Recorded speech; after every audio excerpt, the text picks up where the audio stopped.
Welcome to the Artist Academy podcast, a place where we focus on the business side of art to help you attract more customers, to increase your profits, to ultimately live a life of creativity and financial freedom. I'm your host, Andrea Earhart. In this week's episode, I have guest Corey Paige, who is actually a return guest from over 5 years ago when I first met her as a creative designer. And now she does murals, and it's just been so fun to watch her grow and try new things. And now she's worked with big brands and painted at airports. And it's so cool to watch somebody like that who was already doing well when I interviewed her years ago, but now just transform what she does and just hone in on what she loves to do even more so in the style that she loves to do it. And so this episode is really going to be an inspiration to those of you who don't want to paint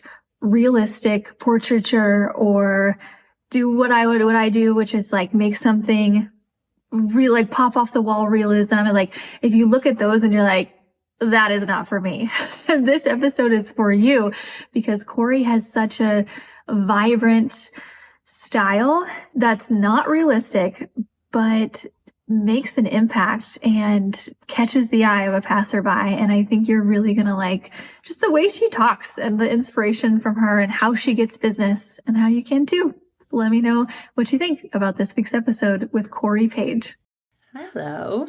Hello again. Corey. So for everybody who is new here, we had Corey back in 2020, we think it was the first interview when you were mostly a artist graphic designer. And then in recent years, and I've been following you online and just liking your stuff and being like, look at this girl go. And you do a lot more murals nowadays, and you've done things for big time companies and all. So let's go back and let's talk about the transition from graphic designer to murals. What made you want to branch out? Yes, very good question. Now that I'm thinking about it, I think I was on even before 2020 because that's kind of when my whole business pivoted. But before COVID, before the pandemic, I was selling clothing and accessories and doing graphic design and doing logos for different events. But my main background was, I was doing a lot of like Photoshop and Illustrator. And the switch to murals started during the pandemic. I was stuck at home, and one of the first things I did was go out and buy some paints and canvas and resin to try new things. I was stuck in my parents' basement painting like the whole time.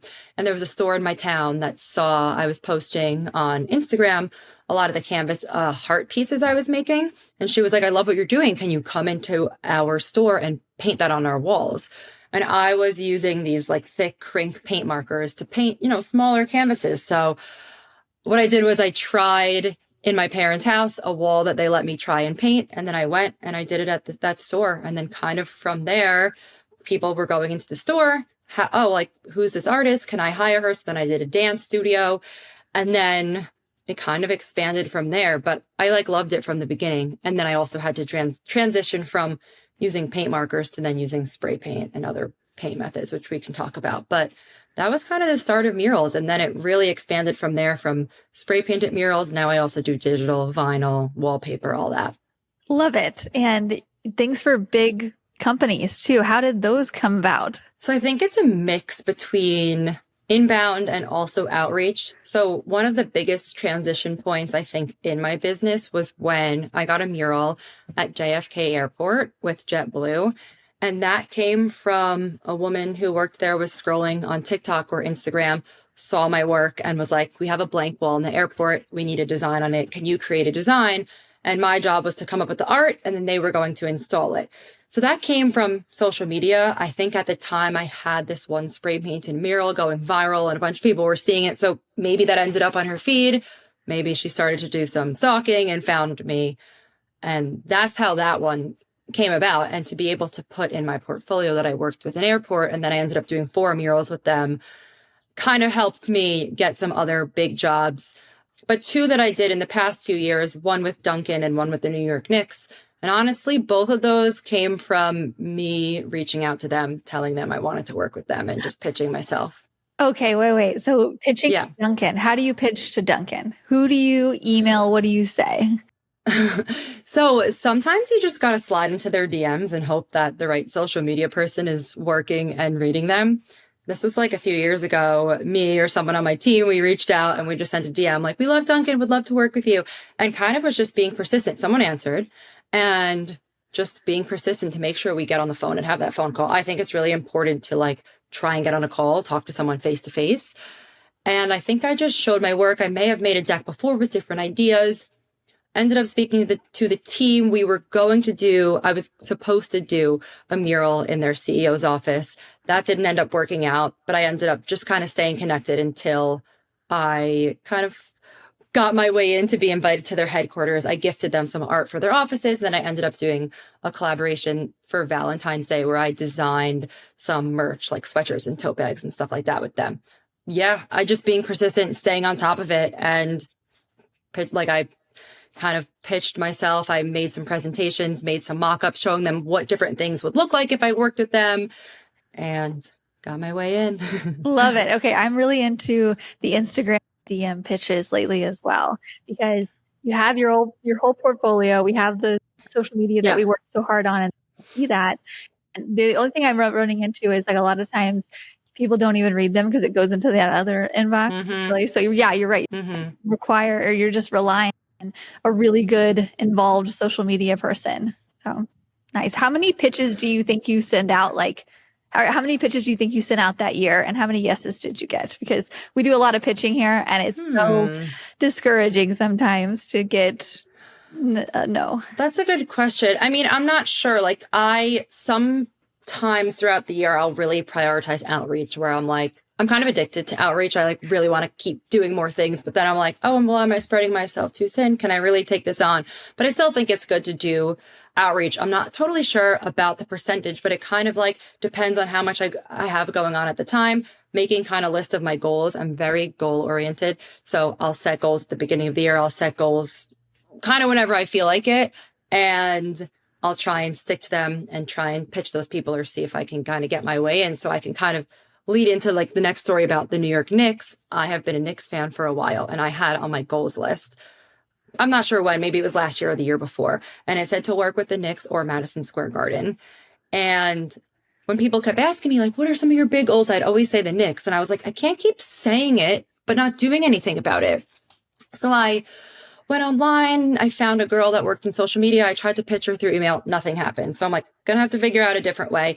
And luckily my parents have tickets. So I was at one of the games and I was on LinkedIn. I was okay, this girl looks like this girl on the court. And I think she works in partnership. I'm going to go during halftime and just try and pitch myself. So I took my phone out. I make a lot of Knicks fan art. So I showed her what I made and I was I'd love to, do something with you guys. And until I kind of got connected through Instagram and finally got connected to their marketing team, but I just really wanted to make it happen. So I just in person went up to her and was we're going to do something together. Oh, I love that. The balls that you have to do that is bravo. That's so great. Thanks. I haven't always been that confident. It's definitely October is my 10 years in business. Mm-hmm. But I think building confidence over time has definitely helped me. I probably was not doing any of that stuff at the beginning of my business. Yeah. You have a very distinct style. And I think it goes back to the theory of, if you're somewhere where I am, where it's it's a small town, doing a little bit of everything can kind of make it work. But in New York, you have a very specific style that stands out that people go to you for. And I think it makes you stand out amongst a crowd of a lot of different artists. And so how did you land on this style? Do you just love the fun, colorful things? I do. I'm always drawn to that stuff. I'm always drawn to everything fun, colorful, happy. And I truly just love the mission of bringing positivity and happiness. And I really do get messages from people I saw your work, it made me smile. Or this past month, I did a mural for a day camp where I'm from that provides kids with cancer to go for free with their siblings. And the owner of the camp was looking at your art, it made my feet feel like I was on springs. It just made me so happy. So I just love to hear that. It's amazing. And that's really what I'm striving to do is spread positivity and happiness through my art. And I'm just I just love the bright and colorful look. Yeah. So I noticed you do a lot of spray paint. Do you spray indoors? Yeah, I do. And I wear my whole mask and everything. Okay. And it doesn't get everywhere? No, it doesn't. I've done so many like bedroom walls. I'll just put down a tarp and I don't know. I've practiced. I have like a little story about also how I got into spray painting. Yeah. Because I think it was like Labor Day weekend, 2021. A interior designer reached out to me and they wanted one of my heart murals. And at that time I had only been using paint markers, and they sent me a picture of the wall and it was exposed brick. And I was like, that's not going to work with markers. I'm going to have to teach myself how to spray paint. So then I went to like Blick Art Supplies, got some spray paint, and I use Montana cans, and you can switch out the tops. So there are some tops that are skinnier. There are some tops that are fatter. And then I went to Home Depot, got some scrap wood, and like spent some time in my backyard spray painting the hearts until I could figure it out. But yeah, I feel very comfortable with it now. So I could just kind of show up and just do my thing. What tip do you use? What's your go-to? So I've changed over time. I used to use the needle tip. It has like a little needle that looks like a needle that kind of sprays out, which makes it really skinny. But now there's a green one, the level 1. So it goes like level 1, 2, 3, 4, 5. I like the level 1, or there's like a universal cap that's yellow. There's another one that's a cream color. I kind of just like try and test, but I like when they're skinnier because then it's easy to do like my shapes. Awesome. Okay. So when somebody reaches out saying that, hey, I saw this style of mural, I want to customize it to my home or business, where does the customization process start? How do you price something like that? Like what are you going to say to them? So since I do a lot of different things, there are a lot of different murals, but I'll try and narrow it down, maybe have them send me an inspiration picture. So if it's one of those murals where I'll go to someone's house and spray paint like hearts and happy face and stars and peace signs and all that, I'll let them pick the colors. They could put their name in. They can kind of pick whatever icons they want in it. And I'll typically charge based on square footage. So at the beginning, I'd say it was like between 20 and 25. Now I'm trying to go up to like 30 and have more of a minimum, like 3,000. But if it's, close in my area, I'll do it a little bit less. But I do get a lot of requests for residential murals, and I'll go to people's homes and I'll paint in their bedrooms or their living rooms. And then more corporate projects kind of work a little bit differently. I also do a lot of like vinyl decals. So that's what I do with JFK.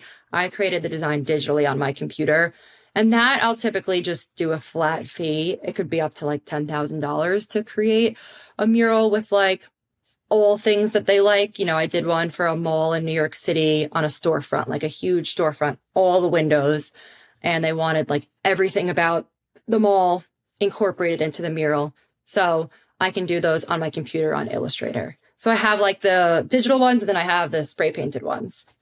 Okay. And so the spray painted ones you would do in somebody's home, you have them pick out the imagery. Do you do a full mock-up, or you do a full? No, I don't. When it's something with the hearts and happy faces, I'll just ask the person. I'll show them past examples of murals. I'll say, usually I have like hearts and happy faces, peace signs. If you want me to add in sports, and I'll kind of let them pick, and they'll tell me, okay, I want it in these colors and I want to include these icons. I typically for those don't bother to do a mock-up because I have so many past concepts. I'm just kind of reinventing it a little bit. And I've actually had issues before if I sent a mock-up and like either forgot to put a disclaimer on that it's not going to be exactly like this. This is just like what it would look like. Or even if I put that, some people don't read. And I've had like 2 or 3 times where people have said, well, I wanted it to be a baseball and it was a soccer ball or something like that. So sometimes I think the mock-ups, when it's just for those projects, it's not really necessary. And I've done so many and have like pretty much rarely have issues. So it works out. Great. Okay. Yeah. 'Cause I was like, do you need to do a mock-up for that? So yeah, I'm glad you clarified that. So I was just doing a little bit of math. So it was like, so say it's like an 8x10 wall. So I was like, okay, that times $30 per square foot is usually about 2,400. Is that correct? Is that around? Yeah. And so no, that's definitely correct. Okay. Yeah. And so for something that you don't have to do a mock-up with, that's fairly your thing that, I'm like, oh, that sounds like so much fun to do. How long does one like that take you? Could take me like 3 hours. I was about to say, it's probably quick. I love it. Yeah, it's pretty quick, and I can kind of estimate it. So if I'm using stencils, so some of my murals, I'll ask for stencils like a butterfly or sports. Those ones actually take longer because you have to pick up the stencil, put it against the wall, spray paint it, put it like there's actually more work to it than if I'm just doing hand painted. I'm just doing my thing. And obviously if there's more colors, that takes a little bit longer. So I can kind of estimate how long it's going to take, but I'd say like 3 hours is the average for like a normal sized bedroom. But I've painted, basements that are like 17 feet and I'll be there all day. And that's exhausting, but it's so fun. It's like my favorite thing to do. I love it. I love that. I guess, is there anything you want to add about what we've been talking about before we go on to something? I don't know. I guess like there's like a bunch of different aspects to my business. So then it definitely gets a little confusing because I feel like I do so many things, but I like to do a lot of things. So it's fun to try and think about, what makes me the happiest to do, what I like doing the best. And I do think like murals, whether it's going somewhere and spray painting or doing the digital aspect, it's just fun to see something come to life from nothing to something. So I just love having to be able to go to someone's home, do the spray paint, having that background. And then also it's fun to have the digital background to be able to create murals for more corporate projects. And those are fun too, because people are going to see those if they're in public places. It's cool to say what brands I worked with. Obviously, it's cool to show off I did these residential murals, but it's like more of like an accomplishment to be able to say I worked with this brand or, did this project. So it's nice to be able to do both. I'm very lucky. Yeah. So how do you typically take payments? That's one of the major questions that I get in the academy a lot. Like what platform do you take payments, and what is your typical routine with it? Do you do like 50% up front? Or? Yeah, I'll try and ask for 50% up front. A lot of these companies will want to just pay with like a corporate check, which is fine.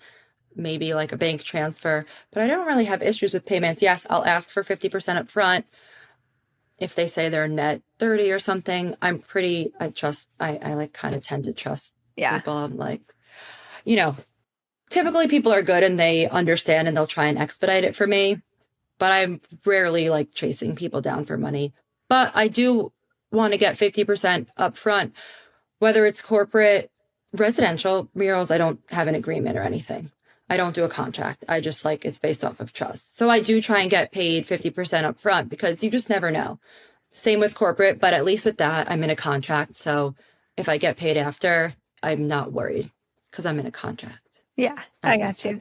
Yeah. How far are you typically traveling? So I don't even know what it's like living in a big city like that. So no, that's a good question because I tend to try and incorporate that in my pricing a little bit. So I live in Manhattan. I live in the city. My art studio is on Long Island, which is an hour from my apartment or like a 40-minute train ride. So those are like the two areas. I'm like, if I'm in that area, like I won't really charge any extra for a mural. But, sometimes I'll drive to New Jersey, which could be up to an hour away. I'm kind of like really staying in my area, but I've had people request for other locations. So I get a lot of requests for Florida, like coming to Boca or Miami or, areas like that. So typically once a year, I'll do a trip down there and try and bang out like a couple murals in a weekend or over like a course of 2 days. I definitely have people requesting me to come travel places, but that's kind of, I remember getting stuck when I was getting a ton of requests to travel, because then I'm like, well, does 3,000 make sense if I'm going to be getting on a plane and getting, paying for a hotel and leaving my work for a couple of days and coming back? So I try and in my head have like some sort of travel minimum, at least if I can do multiple projects at one, or if one client's willing to pay this price. So yeah, I honestly haven't been traveling that much, but I've gotten a lot of requests recently. So I'm trying to figure out where to go next and how to do it. Yeah. What is next? What are you excited about? What's on the schedule, or what's something you hope to be on the schedule? That's a good question. So on one of my goals, like vision boards, I had wanted to do a collaboration with a ski snowboard company. I'm a big skier. And I ended up following an account that like locally makes skis and snowboards, and they reached out to me. So I'm going to be doing a collaboration with them, which I'm excited about. And I'm going to either use one of my existing designs or create a new art piece that's going to be printed on skis and snowboards and will be selling for the season. So definitely excited about that. I'm doing some like speaking events coming up. People have been asking if I'd come speak to like schools and synagogues and, a couple other things. So I'm going to do some speaking events and workshops, and I'm doing something at the Adobe Max conference this year. Oh, So I'm excited about that. Yeah, that was also on one of my goals list. So that'll be fun. And then, yeah, I'm also getting married. So I'm trying to like incorporate wedding stuff into my work life, which it's hard when you like work for, I thought it was going to be easy. I thought like, okay, I work for myself, so I can like easily incorporate all the wedding planning. But also I work for myself, so I'm the one that's handling everything. But I definitely want to like design my own invitations and incorporate my own design. So I definitely, aside from work, I want to kind of find a way to fit that into wedding planning too. it's so fun being a creative and just getting to have your hands in all the things, but it's also like, instead of just having, sending it off and having somebody else do it and be like, okay, yeah, let's go to be like meticulous. Yeah. Design all the things. I know. I want to handle everything myself. I can't think of like outsourcing like the art stuff. I just can't help it. Yeah. And then do you want to have kids? Is that a thing? Or like, I'm like, Eventually. okay, yeah. Cause I was like, yeah, but it's like funny to think about, like, I wasn't thinking about that years ago, but now I kind of am, and, not at this point, but when I think about spray painting, I'm like, am I going to want to be spray painting murals like while I have kids? So it is interesting to think about like, how will my business change over the next couple of years when all that stuff happens? So I don't really know, but I think about it a bit. yeah, it is crazy. Cause even now, like when I talk to people about travel, even the word travel, I'm like, oh my God, that means I have to leave my baby. Oh my goodness. Right. Yeah, I'm not there yet. So maybe I should get all my travel in now. Yeah. But yeah. You're doing an amazing job just getting a lot of things in line and your experiences done and having your business set up for all the fun things. And so I'm excited to continue to follow along with you. But before we end this, any more advice that you have, like business advice for artists who are listening who maybe want to do what you do, but they don't know of a good place to start, or things that lessons learned that you want to pass on to the listeners? Sure. Honestly, I think you just have to start somewhere. Like, I remember when I was just starting out, I made an Instagram. I think it was called Corey Paige Art. It wasn't even what I have now. And I was just throwing some of my sketches up there. And really, you just have to start somewhere. I think it's great to like record the behind the scenes, record your process. People want to see things. Like, that's how I've got and discovered by posting things on social media. So I think it's important to do that. And as hard it is to, as I'm sure you've experienced, to like put yourself on camera and talk to the camera and do the whole thing, you got to do it. Like, you'll get more comfortable the more you do it. And I definitely was not into it at the beginning, but sometimes I just force myself to pick up my camera, talk to my phone, tell my followers what's going on, and talk about, my behind the scenes or whatever, what I'm up to. I think people like to see the artist behind the art. It's definitely fun to, watch the art and see what you're making, but people like to put a face to the product too. So I think as you try it more and get out of your comfort zone, which is something I preach a lot, just getting out of your comfort zone, networking, reaching out to people, meeting new people, like you never know who you're going to meet or who you're going to talk to. I've definitely gotten better about being at events, talking about myself, giving out my business card, like just do it. I mean, it's not like, I think people feel like, oh, well, I'm bragging or I don't feel comfortable doing it. And it's easier said than done. I get it. And I think over time, you'll get more comfortable with it, but you'll be in a better position if you gave out your business card to one person than if you didn't. So I think all that stuff. And then on top of that, being persistent and doing your own outreach. I was never someone who wanted to wait for everything to come to me. I, set goals, have brands I want to reach out, like I want to work with, have, different goals of products I want to do or people I want to speak to. Write everything down and then see how you can get there. I think doing the outreach on your own rather than waiting for everything to come to you is really good advice. And then also being persistent. I think like continuing to follow up with people you've reached out to and finding other ways to get in touch with them. Like I always think about for myself, if I was hiring a summer intern, let's say, and that intern only reached out once and I didn't answer them and then I never heard from them again. Do they really care about working for me? No. If you really want to work with someone, if you really want to, do a collaboration, you have to show that person how interested you are. So just figuring out unique ways to get in front of someone.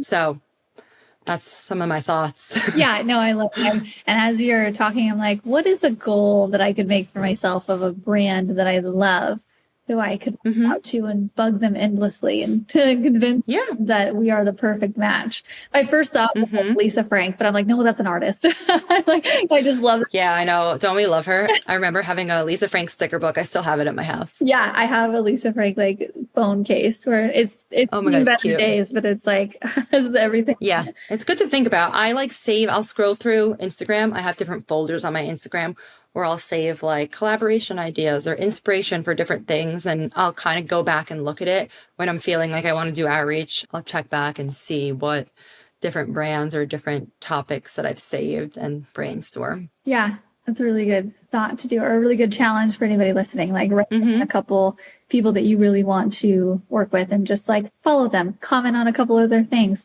let them Absolutely by them. And definitely. Oh, so I had somebody reach out to me this morning and he was saying something about, she's like, hey, I think she was I don't know if it's a graphic designer, or she designs something online, but she's like, I want to try murals, but I just have a question for you. I was like, what's up?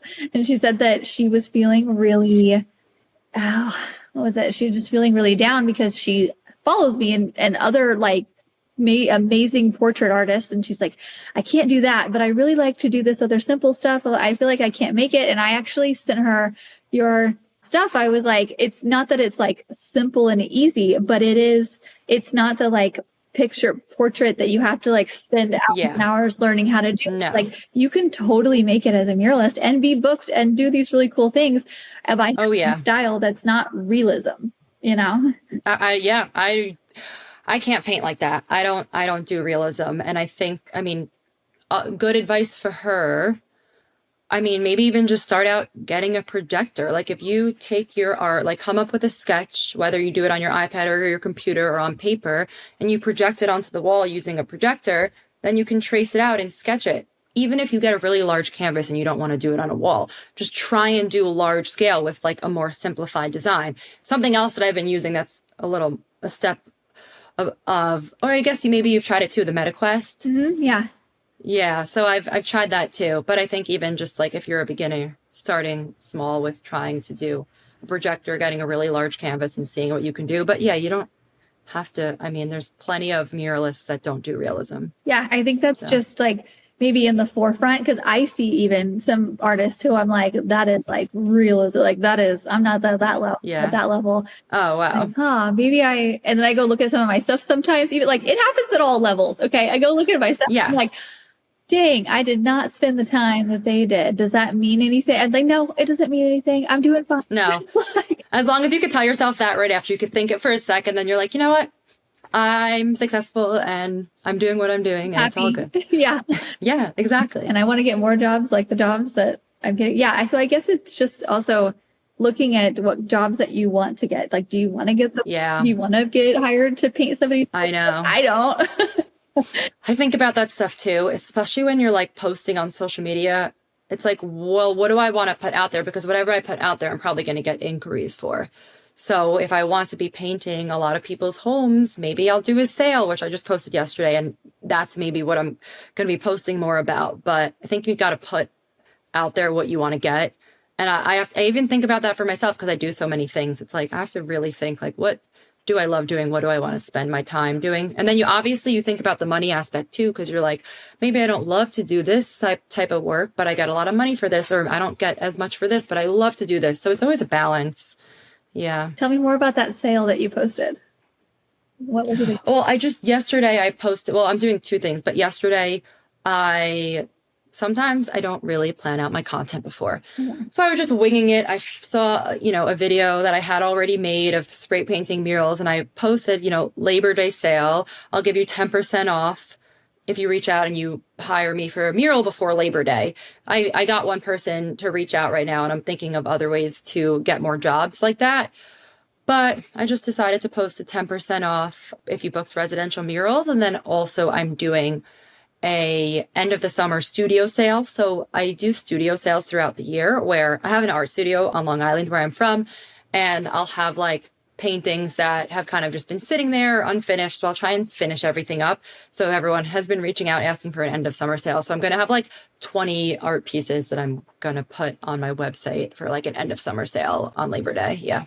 How does that work? So you put them on your website and then they're like a certain percentage off, or they're just how price a summer sale? Well, some of them I'll kind of just like come up with a price. Some of them that were on sale or were available for a previous sale, or, you know, maybe for last holiday season, I'll just cut the price and I'll kind of just like figure it out. I'm a bit of like a wing it type person. Love it. Because I always have a lot going on. So sometimes I'm super planned, but sometimes I'm not. And it is what it is. But I know that my followers like love when I do sales at the end of the year in November. I always do like a Black Friday studio sale where I'll open up my art studio to people and I'll have like art everywhere that people can come in and buy. And last year, like right a half hour before it started, there was already like a line down the block of people wanting to come in, which was crazy. So crazy. So I'll probably do that again this year for the holidays. Love it. Oh, good for you. Yeah, that's cool. That's such a good idea. I think the last couple of years I was like, I should do this. And then I just never did. Yeah. You're inspiring me. Yeah. To do it this year. I think people like love a sale. And I think people are always reaching out, asking for original art. And maybe I don't have time to take on all these commissions. So sometimes I'll just be in my studio and I kind of just like want to paint things that aren't tied to a commission or tied to a specific project. And I'll just do it for fun. And then I'll save it for whenever I decide to do a sale. Love it. How much work do you do? Like, what's percentage wise? Is it like 50% murals and then 50% of the designs? Or what do you spend your weeks doing? That's a good question. Oh, it's so like up and down.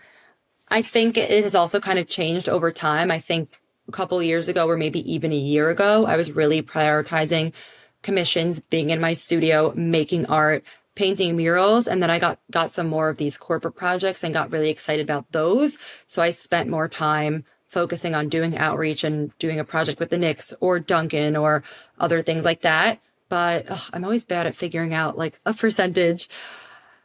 I don't know. I guess maybe 50% murals and 50% other stuff. But I don't know. I love the murals. So I want to try and make sure that's like a priority too, because I really enjoy those. And I've also done a couple of like live murals or live painting at events. I did one at this event called Fanatics Fest this year, where FIFA, like soccer, hired me to come do a mural live. So I actually came up with a design before. I used my Meta headset and I projected the design in my headset. And I just spent the day like tracing over all my like soccer doodles for the day and people can come and watch. So that was something cool. And once I posted about that, I've gotten more outreach about doing some live art. And I love that too. It's fun because I like being around people. So it's nice to kind of go and do those in-person events too. And I'm getting to paint a mural and I'm working with a cool brand. So do a lot of things and just need to like figure out what I want to like prioritize and what I want to keep doing. And if there are other things I don't love as much, just need to like evaluate. But I'm happy with how everything's going. Yeah. I saw a quote online that's going around that's like, what a blessing it is to be busy with the work that you once longed for or something that's true. You created yourself. And I try to remind myself of that. I'm like, oh, I would have killed for this like 15 years ago. Or I know. Well, it's really cool to see you all the things. And your page is so colorful and positive. Thank you. I love your videos. I love that you video yourself. Thank you. And I was a little shocked to hear that you were like, sometimes you don't want to do it, but you do it because you do it all the time. And so that's really inspiring for myself and other Thank you. people. I mean, as everyone knows, like social media, that isn't what it always is in real life. I remember my friend yesterday telling me about the things she saw. I'm like, it's, you have a little more personality when you're on social media. It's a little bit of acting. Like I am always myself, but you kind of have to, even if you're not in a great mood, you got to force yourself to do it. But it's a highlight reel of all the good things. So it's not like everything's always like that. Yeah. Well, I'm going to continue to follow along. Do you have any last minute words of wisdom for our listeners? I mean, you've given a lot. I appreciate the openness. Yeah, I'm trying to think if there's anything else. I don't know. Just try something new. Like a lot of trial and error. Just try something new and see if you like it. And write things down. Manifest your goals and just write things down. It's it always feels like an accomplishment when you can cross something off your to-do list. So it's kind of the same things with goals. If you write something down and you look back in a couple of months and you look at those goals, it's fun to see, what did I prioritize? Did I accomplish this? Do I want to keep this on my list?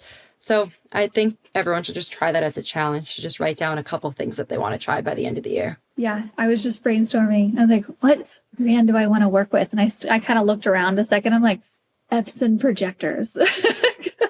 No, you really could make it work. I mean, you never know. You can make a muralist projector with like fun colors on it. That's like for muralists. Like they don't even know how many muralists are buying their stuff. Absolutely. They need some good content from you. You can do it. So maybe we'll do another recap here in 5 years from now and see where you're at. I would love that. Babies. Yeah, for sure. Okay. I would love that. Thank you.